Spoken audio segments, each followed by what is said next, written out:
O tema que a gente vai tratar hoje ele é de extrema importância e eu creio que nós devemos dar muita atenção a ele. Existem duas pessoas super interessadas em sua existência e que cada uma delas deseja um fim totalmente diferente para a sua vida. Uma delas deseja todo o bem necessário, está disposta a fazer o que for preciso, apenas para que no final de sua existência você encontre e desfrute tudo aquilo que realmente vale a pena nessa vida. A outra pessoa interessada em sua vida deseja todo o mal possível que uma pessoa pode experimentar aqui na Terra, querendo ver toda a destruição invadindo o seu ser, arruinando a sua existência e tudo aquilo que você pode querer bem nesse planeta. Dois seres totalmente interessados na sua existência. Semana passada, a gente viu sobre nas tempestades da vida. E nas tempestades da vida podemos conhecer a nossa fé, a autoridade e o amor do Senhor Jesus Cristo. Hoje nós vamos pensar um pouquinho no livro de Marcos, ainda capítulo 5, versos de 1 a 20, e nós vamos pensar nesse seguinte tema: quanto vale uma alma? Quanto vale a sua alma? Você sabe quanto vale a sua alma? Quanto as pessoas dariam para ter a sua alma? Quanto você avalia a sua alma? Vamos ler Marcos 5, de 1 a 20, e vamos pensar quanto vale uma alma. Vamos nos pôr de pé? Diz assim a palavra de Deus. Eles quem? A gente viu na semana passada que Jesus saiu ali de Cafarnaum e foi para Gadara, junto com seus discípulos. Então eles atravessaram o mar e foram para a região dos Gerazenos. Um fala Gerázara, outro fala Gadara, outro fala Gergésera. Então são nomes diferentes para o mesmo local. O meu está a região dos Gerazenos, outro fala dos Gadarenos, então são os nomes diferentes para a mesma região. Então eles atravessaram o mar e foram para a região dos Gerazenos.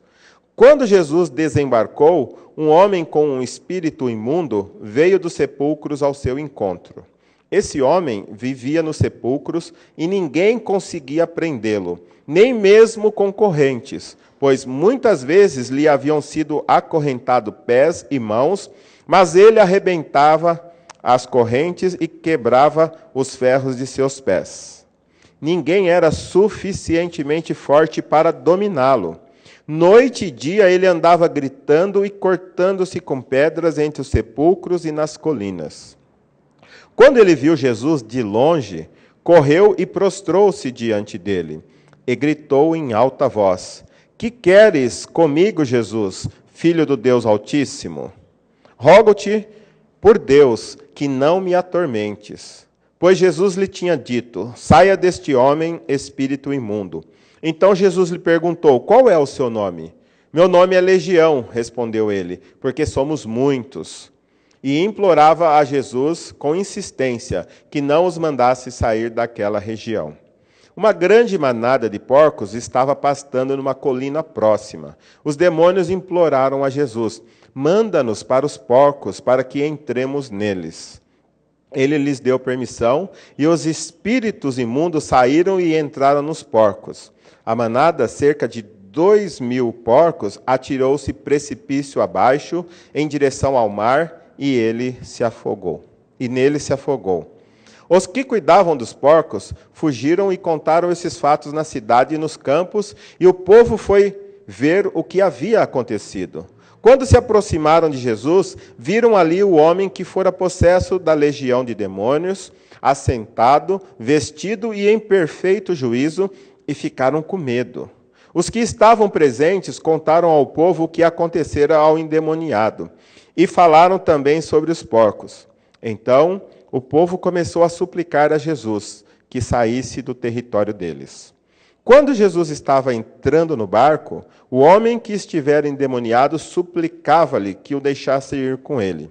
Jesus não o permitiu, mas disse: vá para casa, para a sua família, e anuncia-lhes o quanto o Senhor fez por você e como teve misericórdia de você. Então, aquele homem se foi e começou a anunciar em Decápolis o quanto Jesus tinha feito por ele. Todos ficaram admirados. Oremos. Pai, em nome do Senhor Jesus, fala aos nossos corações a respeito do valor que o Senhor dá para a nossa existência. Embora nós não tenhamos valor em nós mesmos, mas o quanto o Senhor deseja nos salvar e o quanto o Senhor nos deseja para si mesmo. E mostra também os perigos que corremos de andar longe de Ti ou de não nos submetermos à Tua vontade. Fala conosco através desse texto, Pai. Em nome do Senhor Jesus. Amém. Podemos assentar.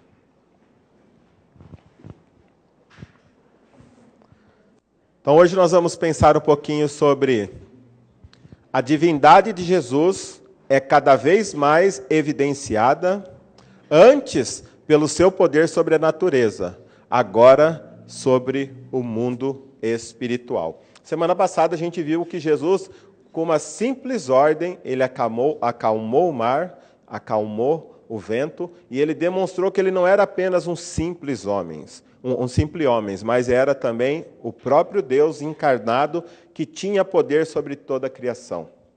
Hoje, Marcos continua demonstrando a divindade de Jesus, mas além de mostrar que ele tem poder sobre a natureza, agora ele também tem poder sobre o mundo espiritual.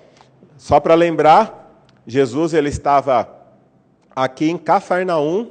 De Cafarnaum, a gente lembra que ele atravessou e foi aqui para a região da Gadara, e aqui foi onde os porcos se precipitaram e se lançaram ao mar da Galileia. Então, lembrando que Jesus, a semana passada, de Cafarnaum, ele estava indo para a região da Gadara. Na metade da sua travessia, ele enfrentou uma grande tempestade e depois, então, nós vamos começar agora onde ele está chegando ali na região dos Gadarenos. E a gente tem que lembrar, imagine só a situação.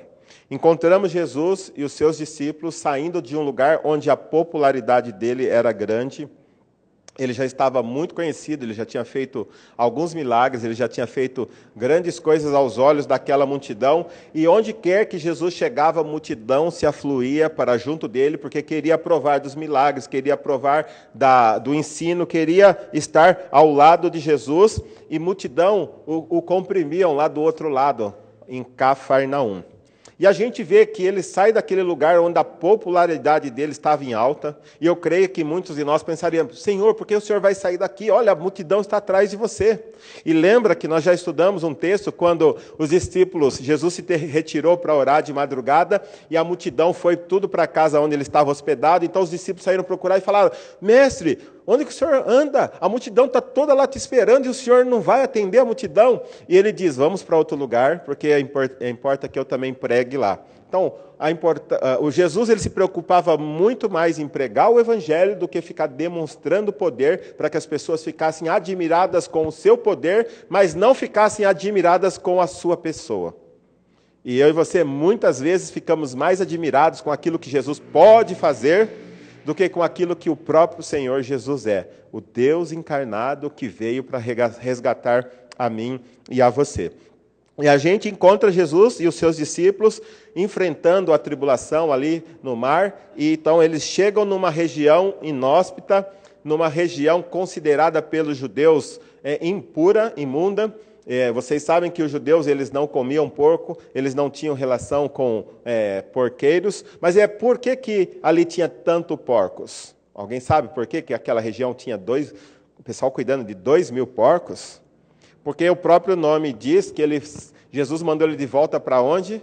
Para Decápolis, e ele pregou em Decápolis, é um conjunto de 10 cidades gregas. Então, por isso que tinha porcos. Não era uma região judia, mas era uma região grega. Então, interessante que Jesus sai de um lugar onde ele está sendo popular, as pessoas estão afluindo até ele, e agora ele atravessa o mar, enfrenta toda aquela tribulação, toda aquela dificuldade, chega na região de Gadara, e agora ele tem contato, um dos contatos mais extraordinários e horripilantes que a Bíblia mostra. Imagine só você tendo contato com alguém que está possuído por milhares de demônios. Milhares.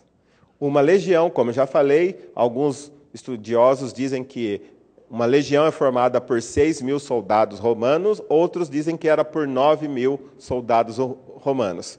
6 ou 9 é muito. Imagine que aquele homem poderia estar sendo possuído por 6.000 demônios. Imagine a destruição que essa legião causou à existência desse homem. Olha só os relatos que a Bíblia traz. Diz assim, o verso 2: Quando Jesus desembarcou, um homem com um espírito imundo veio do sepulcro ao seu encontro.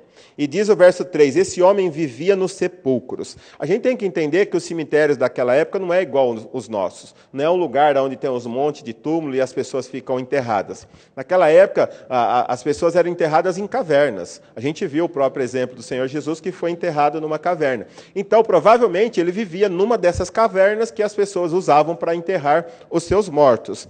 E diz aqui que ele veio dos sepulcros ao seu encontro. E esse homem, ninguém conseguia prendê-lo, nem mesmo com correntes. Imagina só a força descomunal que esse homem possuía por causa dos demônios que estavam nele. O verso 4 diz assim, pois muitas vezes lhe haviam sido acorrentados pés e mãos, mas ele arrebentara as correntes e quebrara os ferros dos seus pés.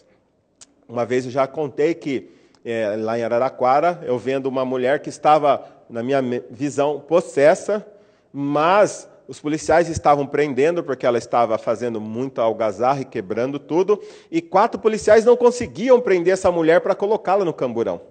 Eles colocavam a algema nela e ela mexia o braço e tirava. E era uma mulher, assim, não muito forte, tipo Bibi, assim, musculosa. Imagina a Bibi musculosa pegando eu e o Tiniel e derrubando no chão e a gente não conseguir algemar a Bibi. Então, o demônio, quando possui uma pessoa, lhe concede uma força descomunal, algo extraordinário. E aqui diz que ele arrebentava as correntes que prendiam as suas mãos e também era colocado aquelas ferros nos pés para que os pés ficassem imobilizados, mas diz o texto que ele quebrava os ferros que eram colocados em seus pés.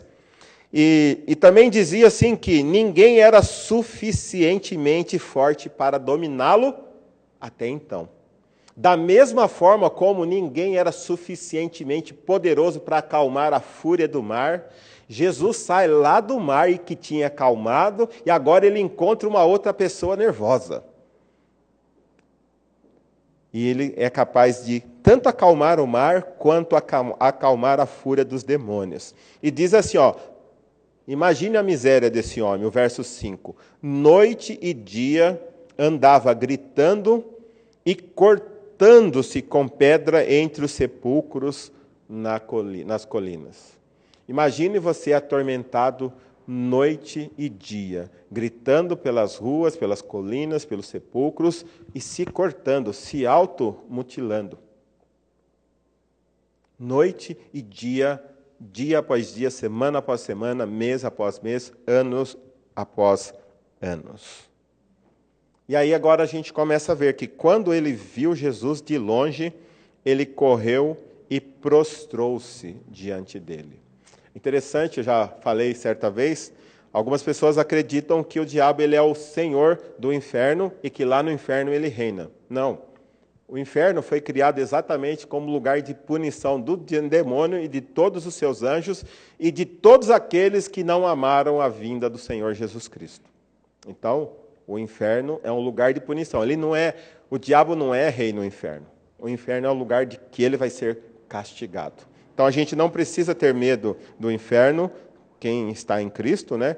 E muito menos do demônio. Devemos sim respeitar, a gente vê que ele tem poder, nós não podemos brincar com as forças das trevas, porque o primeiro passo para a queda é a soberba.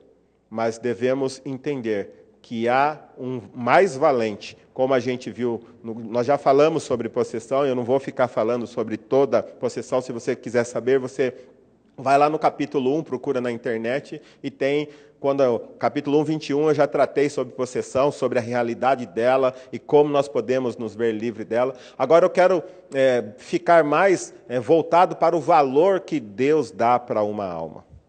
O valor que Deus dá para uma alma. O verso 6 diz que esse demônio chegou e prostrou-se. Jesus, ele é Senhor da natureza, do vento, do mar, dos céus, das estrelas. É meu Senhor, é seu Senhor, mas é Senhor também do demônio. Os demônios, Jesus não precisou falar nada. O texto diz que quando ele desembarcou, o próprio endemoniado veio e prostrou-se diante dele. E olha só a teologia do demônio. O que ele diz no verso 7? Que queres comigo, Jesus, Filho do Deus Altíssimo? E é interessante, eu achei interessante. Olha o restante. Rogo-te por Deus, não me atormentes. O demônio rogando em nome de Deus para que Jesus não atormentasse ele. Ele que está há anos atormentando um pobre homem, agora sabe que chegou alguém mais forte do que ele e que pode lhe atormentar. Ele roga para que não fosse atormentado por Jesus. Por quê? Porque Jesus tinha dito para ele, saia desse homem, espírito imundo. Então Jesus lhe perguntou, qual o seu nome? O verso 9. E aí ele responde, meu nome é Legião. Por quê? Porque somos muitos. Uma legião, então, pode ser que ele fosse possuído por milhares de demônios. Imagine, um só demônio é capaz de arrebentar a vida de uma pessoa. Imagina você possuído por milhares de demônio. Quão profundo foi o envolvimento com as trevas que esse homem teve para poder ser possuído por milhares de demônios. E imploravam com insistência para Jesus para que ele não o mandassem sair da região. Gente, eu não quero fazer uma teologia em cima de um texto. Alguns dizem que tem demônios territoriais, que a gente precisa cercar o nosso prédio, fazer xixi à volta para a gente deixar o nosso prédio. Gente, o texto só está dizendo que eles estavam ali e que Jesus pediu, não me mande para longe. Eles pediram para que Jesus não os mandasse longe. Então, nós não vamos fazer uma teologia em cima de um texto e montar todo um aparato de batalha espiritual. A questão é o seguinte, Jesus manda e eles fazem o que Jesus quer. É isso. Jesus é o Senhor dos demônios e eles temem o Senhor Jesus. E em nome do Senhor Jesus, se nós clamarmos, eles têm que abandonar o lugar que eles estão, a pessoa que estão, única e exclusivamente pela autoridade do nome do Senhor Jesus Cristo, e isso basta. É isso que o texto está ensinando, que ele tem medo e eles respeitam ao Senhor Jesus Cristo. E aí, então, uma grande manada de porco estava pastando ali na colina. E os demônios imploraram, manda-nos, Senhor, para aqueles porcos, para que entremos neles. E talvez alguns vão falar assim, nossa, mas que crueldade, por que Jesus permitiu que eles sacrificassem 2.000 porcos? E eu pergunto, por que quando você está comendo feijoada você não fala, que crueldade, matar um porco para comer feijoada? Por que sexta-feira, quando a gente estava deliciando o nosso X-bacon corajoso lá, por que você não pensou, Tiniel, você vai pôr bacon, uma crueldade com o porquinho? Então, Jesus única e exclusivamente fez isso para mostrar duas coisas. Primeiro, que o homem, a dignidade do homem está acima de qualquer outro ser.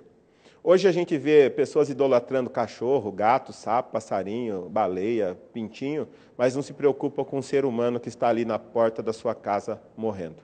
E Jesus mostrou, o homem vale muito mais do que 2.000 porcos. Vale muito mais. Para salvar um homem, ele sacrificou uma vara inteira de porcos. A outra questão é, o homem que estava possuído, provavelmente ele não tinha só apenas problemas espirituais. Ele deveria ter problemas emocionais também. Então, para ficar muito claro que ele havia sido curado, e de uma maneira palpável, ele pôde ver os demônios saindo dele, ou pelo menos perceber, entrarem nos porcos, e os porcos se precipitaram. Logo, o mal que possuía ele já não está mais. Então ele foi curado fisicamente, espiritualmente, mas emocionalmente também. Então Jesus fez a cura completa daquele homem.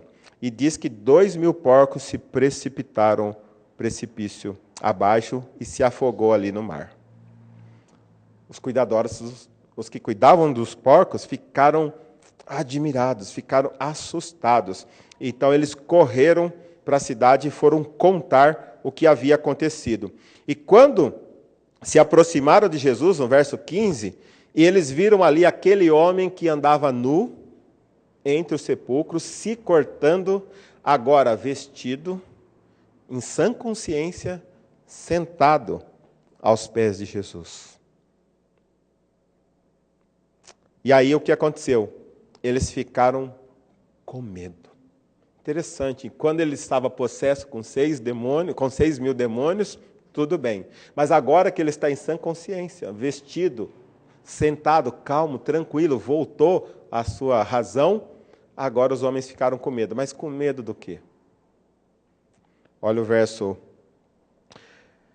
15, o verso 16 fala assim: os que estavam presentes contaram ao povo o que havia acontecido ao endemoniado, falaram também dos porcos.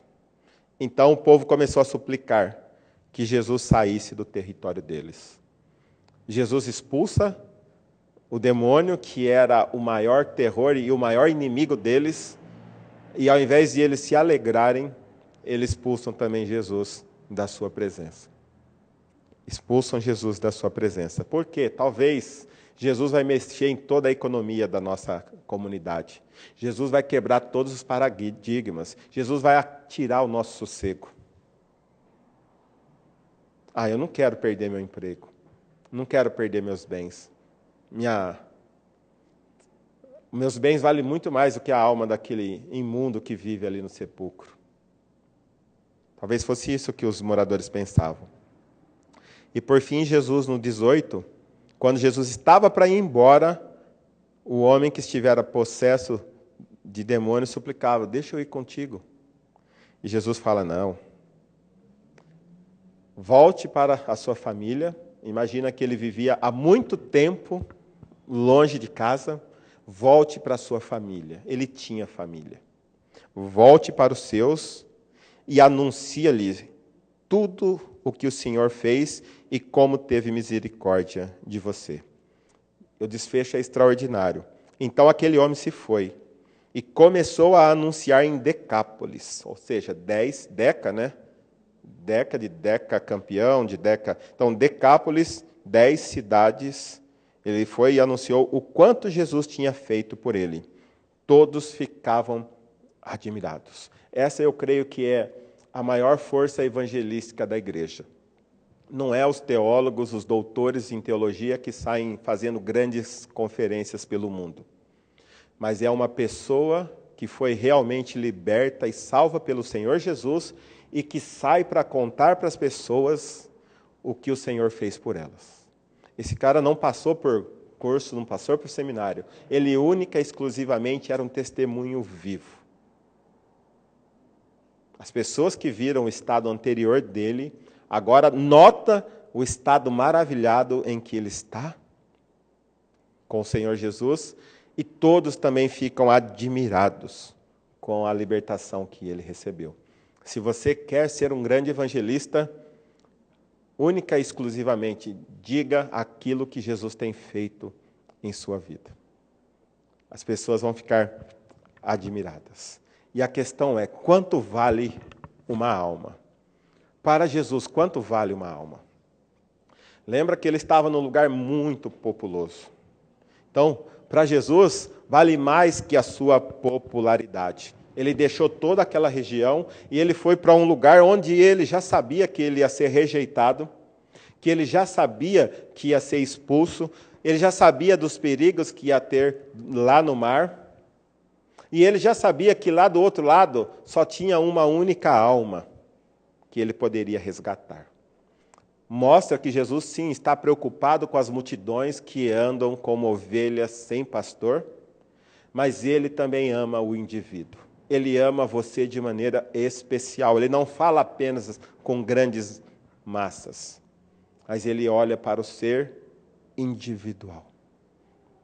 Jesus está preocupado com as suas dificuldades, com seus problemas, com a sua dor, com a sua tristeza, com o seu choro. Jesus, ele olha para você e ele é capaz, ele é onisciente, onipresente, capaz de estar contigo onde quer que você esteja. Ele conhece muito bem você e ele faria a mesma coisa, largaria tudo, se preciso fosse, apenas para libertar você. Mais que o seu bem-estar e o bem-estar dos seus discípulos. Ele poderia ficar lá na região de Cafarnaum, tinha casa, tinha comida, a multidão o aclamando. E ele saiu de lá, enfrentaram o mar revolto e chegaram numa região inóspita, onde o único que vem ao seu encontro é um endemoniado que possuía 6.000 espíritos imundos. Ele também crê que uma alma vale mais que o seu descanso. Lembrando que, ao anoitecer, né, Jesus falou lá no verso 35 do capítulo 4, ao anoitecer, vamos para o outro lado. Então, eles ainda, provavelmente, chegaram lá na Gadara de noite. Eles chegaram ali, ainda não tinha amanhecido. Imagina você chegando numa cidade desconhecida, de noite, e vem ao seu encontro um endemoniado. Eu não sei quem já teve já presenciou uma possessão demoníaca, o negócio não é legal, é horrível. A gente fica apreensivo, todo arrepiado, e é uma batalha espiritual, mas embora depois, se demorar muito, o seu corpo fica todo dolorido. Não é brincadeira, e não é invenção. Não é a igreja lá que passa na televisão que inventa todas aquelas coisas. A possessão demoníaca é algo real, como eu já havia dito no capítulo 1, verso 21, eu já tinha explicado sobre essas coisas. E a questão é, chegando lá de madrugada, num lugar inóspito, desconhecido, vem ao seu encontro um homem possuído por 6.000 demônios. Então, ele poderia estar descansando, poderia estar dormindo, mas ele colocou o seu próprio bem-estar, o seu descanso, abaixo do valor de uma alma. Valia mais que os bens materiais. Se necessário fosse, ele daria o mundo inteiro. Lembra quando ele diz, louco, para o jovem, para o rico insensato, né? Que tinha grandes celeiros, destruiu e construiu outros maiores para guardar todos os seus bens, e ele falou, louco, essa noite pedirão a tua alma, e o que você tem, para quem será? E isso será com quem ganhar o mundo inteiro, mas perder a sua alma. Uma alma vale mais do que o mundo inteiro, vale mais do que os bens materiais, vale mais do que a sua posição de glória. É uma música que a gente canta aqui, ele abriu mão da sua glória. E veio se fazer homem por causa de mim, por causa de você. E se fosse por causa de uma única pessoa, ele viria. Ele viria. Também vale mais que a sua própria vida. Jesus entregou a sua própria vida por causa de pessoas pecadoras como eu e como você. A questão é, quanto vale uma alma para Satanás? Para Jesus, ela é um valor inestimável. Ele faria qualquer coisa para salvar e resgatar uma alma. E Satanás, que é o outro ser super interessado na sua existência. Quanto vale uma alma? A gente entende que todos os recursos necessários, seja o que for, e eu e você temos que ter isso em mente, não importa o que Satanás tenha que fazer para destruir única e exclusivamente, somente a sua vida. E às vezes a gente brinca com isso. E se for necessário, ele coloca um exército de demônios única e exclusivamente para arrebentar com a sua existência. E ali a gente viu que ele gastou uma legião de demônios, por um bom tempo já estava naquele homem, e todo o poder para arrebentar correntes, arrebentar cadeias, tudo. Não importa o que for. Se for para te afastar de Deus, se for para te manter preso nas trevas do pecado, Satanás fará qualquer coisa. Qualquer coisa. Então, Deus supervaloriza a sua alma. Mas Satanás também quer ela e deseja muito. Deus deseja a sua alma para produzir todo o bem necessário que você precisa. Satanás deseja para destruir e apagar toda a possibilidade de você conhecer a Deus e fazer a vontade dele, seja o que for. Para Satanás, a sua alma vale todo o sofrimento possível. O que ele puder fazer para ver você se cortando, morando no sepulcro, bebendo e fazendo qualquer outra coisa para se prejudicar, ele vai fazer. Ele vai investir recursos para fazer isso. Toda desumanidade, na verdade, ele tornou aquele ser um animal. Tornou um animal. Um homem que vive cortando nos sepulcros, nu, fora de si, não pode ser chamado de um ser humano. Mas Deus, além de ver os seus problemas, olhou para ele e viu que ali existia um homem, feito à imagem e semelhança de Deus, embora essa imagem estivesse distorcida, mas ele é capaz de restaurá-la para ligá-la novamente a Deus. Satanás, ele fará qualquer coisa para acabar com a sua humanidade. E ele também faz tudo. Ele veio para matar, roubar e destruir. Não pense que ele está brincando. Ele não brinca, ele não tira férias. E ele está à espreita como um leão, procurando a quem possa tragar. E ele também deseja toda a vergonha para mim, para você, para a nossa existência. O que for necessário, ele fará para nos arrebentar. E para os moradores de Gadara, quanto vale uma vida? Menos que os seus bens materiais. Às vezes eu e você somos da mesma forma. Para ter um compromisso com Jesus, às vezes eu e você teremos que abrir mão de algo que a gente gosta muito. Mas a gente prefere ficar sem Jesus para continuar desfrutando daquilo que nós achamos que é o nosso maior bem. Os moradores de Gadara, quando chegaram e ficaram sabendo o que Jesus tinha feito, principalmente o verso 16, falaram também sobre os porcos, então começou a suplicar: saia do nosso território. Enquanto Jesus foi para expulsar o demônio, os moradores foram para expulsar Jesus. Os dois acabaram expulsos. Um por ter feito o bem, e o outro por ser o ser mais maligno da face da terra. Mas eu e você somos capazes de fazer o mesmo. Preferir os bens materiais ao Criador dos céus e da terra, os bens materiais ao invés daquele que pode nos dar todo o bem que nós poderíamos desfrutar nessa terra. Para os gadarenos, uma alma vale menos que o conforto dele. Imagina, Jesus bagunçou toda a região. 2.000 porcos, eu acho que é uma boa parte da economia daquela época. A cidade, os porqueiros, os donos dos porcos, imagina o prejuízo que eles tiveram. Os porqueiros vão fazer o que agora? Mas eles já começaram a contar a respeito de Jesus, mas contaram de uma maneira negativa, e não de uma maneira positiva. Olha o que Jesus fez. Aquele homem que vivia possesso foi liberto por Jesus. Não. A ênfase era nos porcos que se lançaram no precipício abaixo. Eu e você temos grande tendência a fazer o mesmo. Ao invés de exaltar as coisas que Deus quer fazer e estar fazendo em nós, a gente procura pelo em ovo e fala apenas das coisas negativas que a gente encontra.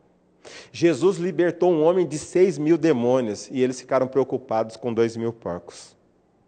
Jesus libertou uma alma que estaria por toda a eternidade no céu. Eles estavam preocupados com o conforto deles.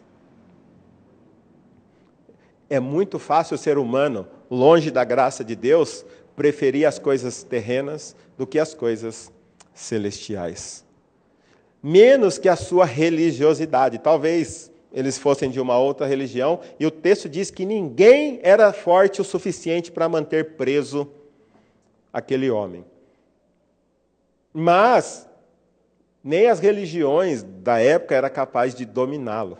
E aparece uma nova doutrina, um homem que com autoridade ordena, e o mar já havia parado, e agora ele ordena e o demônio sai. Mas eles preferem desprezar. Quem é esse? Nem apenas para tentar conhecê-lo. Interessante, os demônios sabiam exatamente quem Jesus era. O Filho do Deus Altíssimo. E eles prostraram-se diante desse demônio, desse Deus Altíssimo, desse Filho do Deus Altíssimo.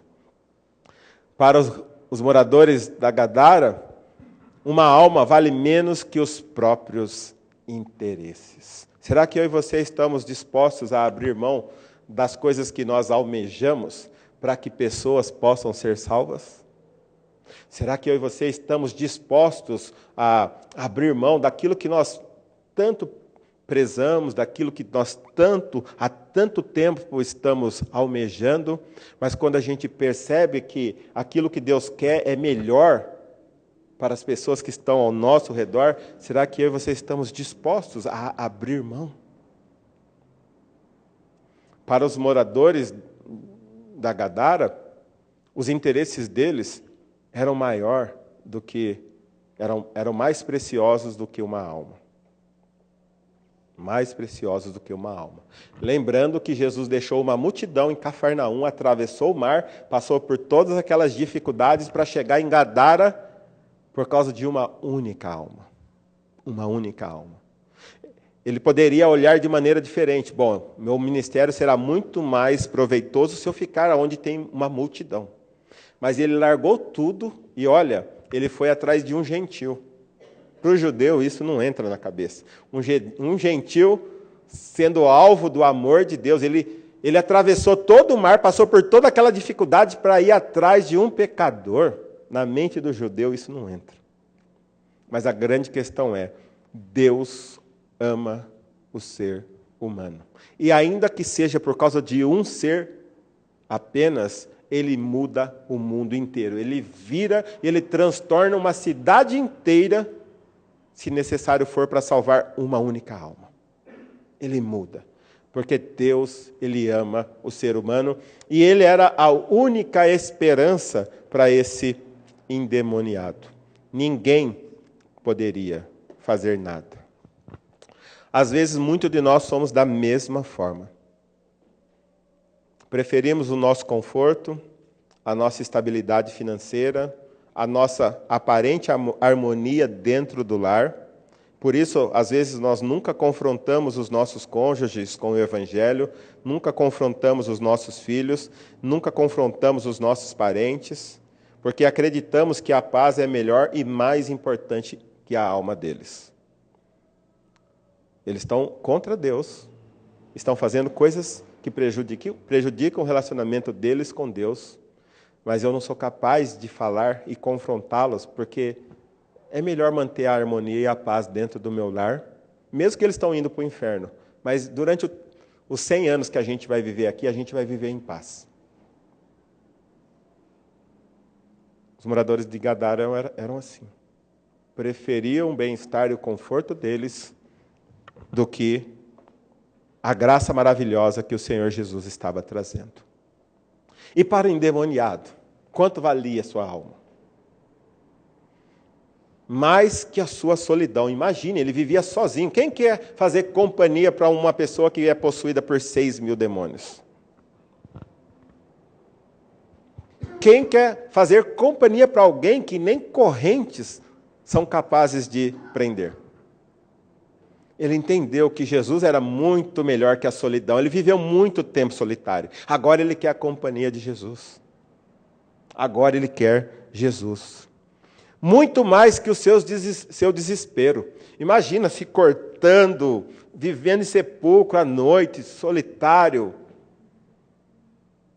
Porque é interessante, quando a pessoa está se mutilando, e o meu irmão ele se converteu exatamente porque o cunhado dele ficou possesso, e quando eles me chamaram, meu irmão e a minha cunhada me chamaram, chegando lá, o rapaz estava de shorts, deitado lá no fundo, o muro chapiscado, sabe o que é chapiscado, né?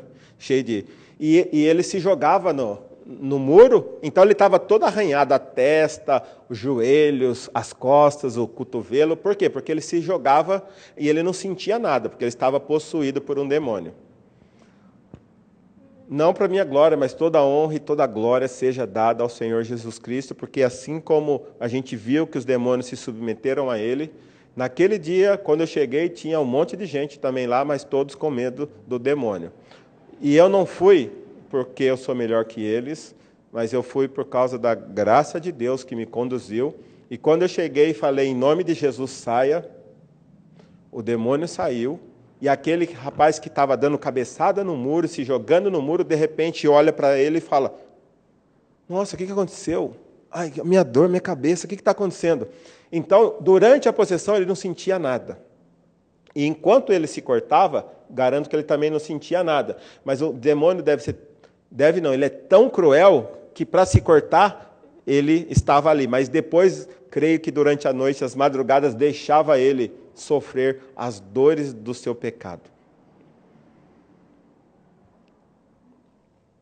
E aqui a questão é, imagine o desespero dele ao voltar a si e ver o seu estado lastimável. E de repente voltar de novo para a possessão, e sair, voltar, e sair, voltar. Imagine o desespero daquele homem. Jesus era melhor, a alma dele era melhor, mais do que o sofrimento dele, e mais do que a sua humilhação, e mais do que o seu ódio e a sua autodestruição. Mais que o seu passado, a sua alma era mais preciosa do que todas as coisas que ele já havia vivido.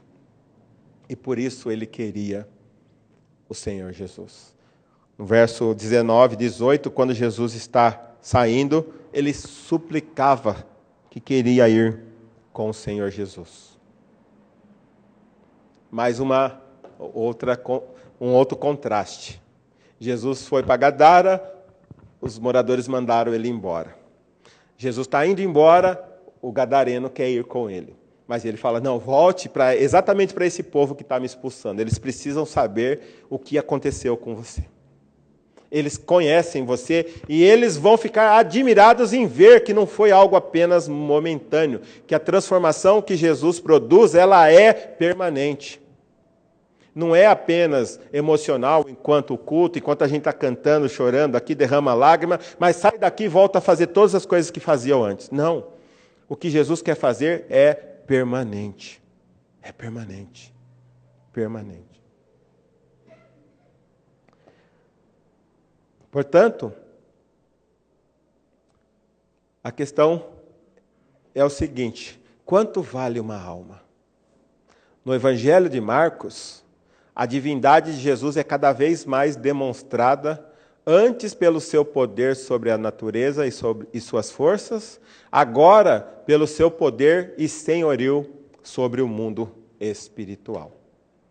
Jesus, ele é poderoso para dominar todas as forças existentes, sejam físicas, sejam espirituais. Ele é o Criador de todas as coisas e ele não apenas criou, como alguns dizem, deu corda no universo e largou o universo a esmo. Não. Ele criou o universo, ele continua controlando o universo, ele continua sustentando o universo pela força do seu poder. E tudo lhe obedece. Tudo lhe obedece. Seja o mar, seja o vento, o sol, a lua, as estrelas, sejam os demônios. Todos estão à mercê da vontade de Jesus. Neste evangelho, em sua divindade, Jesus vai de um mar agitado ao encontro de um homem agitado. Humanamente falando, ambos eram indomáveis, mas Jesus os subjugou. e pode subjugar o seu coração ou o dos seus familiares. E também, né? Da mesma forma como Jesus teve um encontro com aquele mar revolto, e ele, com uma ordem, subjugou, ele também pode subjugar o meu coração, o coração dos seus familiares, a fim de que nós obedeçamos ao seu mandato. Jesus, ele é poderoso para transformar qualquer pessoa. Talvez você diga, o meu marido é muito difícil. Ele tem 6.000 demônios dentro dele? Pode ser que tenha, mas eu duvido. Se você está convivendo com ele, eu duvido que ele tenha 6.000 demônios com ele. Minha esposa é muito difícil. Tem 6.000 demônios dentro dela? Pode ser que tenha, mas se você está convivendo com ela, provavelmente ela não tem 6.000 demônios. E se Jesus foi capaz de domar e libertar, restaurar um homem que vivia há muito tempo dominado por 6.000 demônios, porque ele não pode dominar o seu marido, a sua esposa, o seu filho. Talvez você mesmo precise ser dominado pela graça maravilhosa do Senhor Jesus. Por que não? Por que não? Aquele que deu ordem ao mar, ao vento, aquele que expulsou 6.000 demônios, porque não pode transformar plenamente o seu coração e ajudar você a conviver bem com Deus e com a vontade dEle?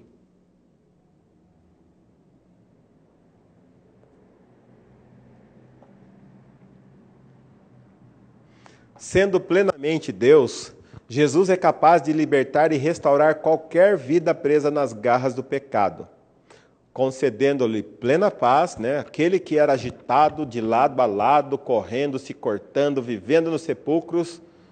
É possível nós vermos essa pessoa aqui sentada conosco, em plena consciência, tranquila, desfrutando de uma paz que excede todo o entendimento. Jesus pode conceder plena paz a essa pessoa, ressocialização. Aquela pessoa que não quer contato, não gosta de ninguém, vive isolada, só arranja confusão. Ele é capaz de ressocializar essa pessoa. É capaz também de trazer esperança de futuro. Será que esse homem pensava sobre o futuro? Se é que ele tinha consciência de quem ele era e de que existe um futuro? Mas Jesus é capaz de dar esperança de futuro a qualquer um. E principalmente, assim como nós vemos no verso 18, 19 e 20, ele é capaz de dar uma nova esperança para que a gente sirva a Jesus. Imagine, ele queria ir com Jesus, mas Jesus mandou ele de volta para quem? Para as pessoas que desprezaram ele, pessoas que talvez tinham humilhado ele, tentaram prender ele e já tiveram feito, acho que, de tudo contra ele. E ao invés de ele guardar mágoa e falar, eu vou deixar que essas pessoas vão todas para o inferno. Não. Ele voltou para pregar exatamente para essas pessoas que haviam tanto desprezado ele. E isso é uma marca da graça de Deus, uma pessoa que é capaz de voltar para aqueles que lhe prejudicaram e pregar o evangelho para elas. Ele poderia falar, não vou. Ele poderia ter voltado para os seus e não falado nada. Mas ele foi um grande missionário. Andou por 10 cidades pregando a graça de Deus. Somos semelhantes ao endemoniado gadareno quando vivemos sem Cristo. Longe de seu domínio e poder, somos alienados e sem propósito na vida, vivemos na solidão e violência, enfrentamos desprezo, ódio, desespero e autodestruição. A pessoa que não quer seguir a Cristo, não quer fazer a vontade dele, não quer se submeter a ele, é semelhante ao endemoniado gadareno. Não sabe para que vive, não desfruta de paz, o coração não consegue se aquietar, como diz Isaías, no capítulo 57, para o ímpio não há paz, diz o meu Deus. A pessoa que não quer viver a vontade de Deus, ela não consegue sossegar. É um mar agitado. Leia lá, acho que Isaías 57, os 2 últimos versículos. Um mar agitado.